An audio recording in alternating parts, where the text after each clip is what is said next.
If you happened to watch the 2025 NBA All-Star Game, you might have noticed that something felt kind of off. I guess it had its moments, but these games felt absolutely boring. And I know I'm not the only one who felt that way. The game was an absolute disgrace. Of course, if you actually bothered to watch that game live, you were an outlier. I know I didn't watch it. The ratings for the 2025 NBA All-Star Game were simply abysmal. Nobody watched the game. Now, technically, this wasn't the worst rated NBA All-Star Game of all time. It barely beat the 2023 game in viewer numbers, but this year's game was still extremely painful. Okay, there are two big questions here. The first question is why? Why don't people watch? The second question is what? What could the NBA do to attract viewers again? So let's see if we can come up with some answers to these questions. Well, let's go back a bit. The first NBA All-Star Game was played in 1951. This was back when the NBA had a hard time getting any newspaper coverage. That game was originally planned for late February, but was then changed to early March for some reason or other. Anyway, that gives you an idea of how undeveloped the NBA was back then. And as crazy as it seems today, that game was played the day after the Boston Celtics played at home. There was no so-called All-Star Saturday back then. The game was billed as the last chance to see the great George Mikan, though he was still several years away from retirement. Anyway, that gives you kind of an idea of what the focus was on from the very beginning of the NBA All-Star Game. It was on the star players more than anything else.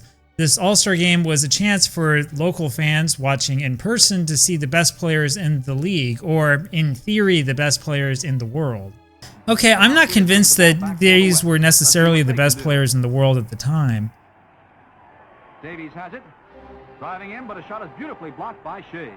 But as primitive as this seems, it's still historic. This is the very first NBA All-Star Game. Now, when I was growing up, I don't really remember the All-Star Game ever being a really big deal. I mean, people would watch it, sure, but more people cared about things like the slam dunk competition than the game itself. And why? Well, the reason why is because nobody played defense in the All-Star Game. Well, the lowest scoring NBA All-Star Game of all time was back in 1953, and man, this one was ugly. The final score that night was only 79-75 in a game that must have been really brutal to watch. But, you know, the low score was not because the teams actually played defense. The score was low because both teams struggled to shoot more than 30% from the field. As the years went on, it became routine for at least one of the two teams to break 100 points. And as the television era gave the sport more exposure, the intimate nature of basketball gave the game a distinct advantage over other sports. There was always this tacit admission that nobody played defense in the game, but who cares? Fans wanted to see great offensive plays, not defensive stands. However, I think you could say that the emphasis on offense has grown ridiculous in recent years. Okay, the truth is that there actually have been times when the teams play defense in the NBA All-Star Game. In fact, the games where they played defense and they actually tried are among the best games in the history of the All-Star Game. In fact, there's one of these that I remember really, really well. Alright, this is personal. I was 8 years old back in February 1993 when the All-Star Game came to Salt Lake City, Utah. Now, my parents were not wealthy enough to get tickets to the actual game, but my dad was able to spend the $6 per person to take me to the All-Star Jam session. This was an experience that I will never forget. But you know what I have forgotten over the years is just how good the 1993 All-Star Game really was. David Robinson and Hakeem Olajuwon of the West made it their mission to shut down Shaquille O'Neal, who was an all-star starter in his rookie season. If you watch this game again today, the defense will really stand out.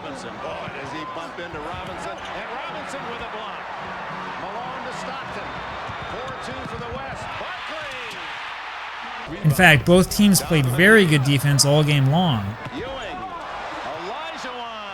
The more that you watch, the more that this game feels like a playoff game, not just a normal exhibition. And in retrospect, I really think that this might have been the greatest NBA All-Star Game of all time. At the very least, this game gives us an idea of what was possible if the players would only play a little bit of defense. But you know, there's something else about that 1993 NBA All-Star Game, something that you don't see today. The thing is, the players actually wanted to be there, and that's certainly something that we didn't see in 2025. Well, by now everybody knows about LeBron James sitting out the All-Star game due to ankle injuries. And honestly, it's not necessarily awful. I mean, you don't want to see players aggravating injuries because of an exhibition. In fact, this isn't even just a basketball problem. Major League Baseball's All-Star Game has historically run into players who refuse to play, most notably Bob Feller back in 1948. But you know, if you watch that 1993 NBA All-Star Game carefully, you'll notice that Shawn Kemp played despite a thumb injury. It's hard to ignore the feeling that the players just wanted it more back in the 1990s. And the television ratings really reflect that. The 1993 All-Star Game had TV ratings that the NBA doesn't even dare to dream of these days. Okay, there's another elephant here in the room that we need to address. That would be the All-Star Game format, because the owners are always screwing with the format. Well, after ratings kept slipping, the NBA decided to turn the All-Star Game into a sort of pickup game back in 2018. And this turned into a mini tournament in 2025 featuring 4 fictional teams that nobody has ever heard of and nobody cares about. And the result of all this screwing around has been ratings that just keep dropping. Anyway, this gives us a little bit of insight into why nobody watches the NBA All-Star Game anymore. I mean, nobody plays defense, the players themselves don't care, and the league keeps screwing up the format. It's turned into unwatchable television. But now the question is, what in the world could the league do about this? Well, one thing is for sure, the All-Star Game will likely never have the appeal that it once had. Unless the NBA can figure out a way to showcase the game as a rare battle between big stars, not even the most hardcore fans are going to want to tune in. And unfortunately, we're not likely to see players change the way that they play the All-Star Game anytime soon. What that means is that I don't think anybody will ever want to play defense. The sad truth is that the 1993 All-Star Game was memorable because it was an outlier. Teams didn't usually play defense like that in these games. Unfortunately, it might be best to acknowledge changing tastes and just move on. There's been a lot of talk recently about the success of the NHL's Four Nations Face-Off. The ratings for that tournament will probably end up looking better than even the NBA Finals. But you know, that formula, as cool as it sounds, would not work for the NBA. I mean, for one thing, we already have a Basketball World Cup, and nobody watches it. Well, the reason why you likely didn't watch the Basketball World Cup in 2023 is because the United States put out a relatively weak team. The problem is that nobody is going to watch an international tournament that doesn't feature superstars. And if you stick the best American players together, you wind up with a team that is overpowering, not the sort of close matchups that we saw in the hockey tournament. Now, if the NBA really wants to get rid of its All-Star Game, which is a move that I recommend at least considering, I think that maybe it should replace it with another type of tournament. In other words, let's replace it with the end of the NBA Cup.